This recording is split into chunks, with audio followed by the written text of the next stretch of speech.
Tribunnews, dua mobil tabrakan di Tawiri, beruntung tak ada korban jiwa.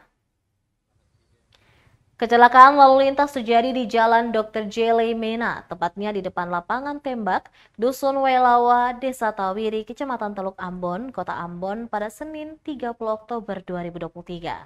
Tabrakan terjadi lantaran kendaraan roda 4 Suzuki Cross AKN 415K warna abu-abu muda melaju dari arah Tawiri menuju bandara mengalami oleng ke kanan. Nasnya dari arah berlawanan, kendaraan roda 4 Daihatsu Xenia warna hitam tengah melaju.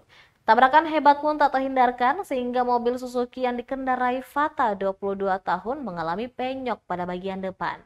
Hal ini juga dibenarkan Kasih Humas Polresta Pulau Ambon dan Pulau Lease, Ibda Janet Luhukai dalam keterangan yang diterima Selasa 31 Oktober 2023. Sementara mobil Xenia yang dikemudikan Apian Dodi Ewi 32 tahun mengalami kerusakan pintu kanan, juga kacanya pecah.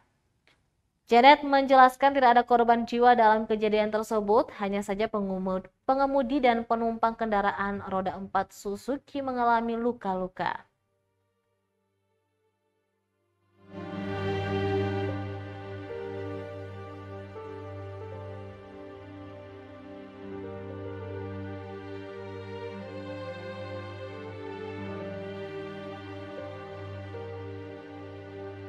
Download Tribun X sekarang, menghadirkan lokal menjadi Indonesia.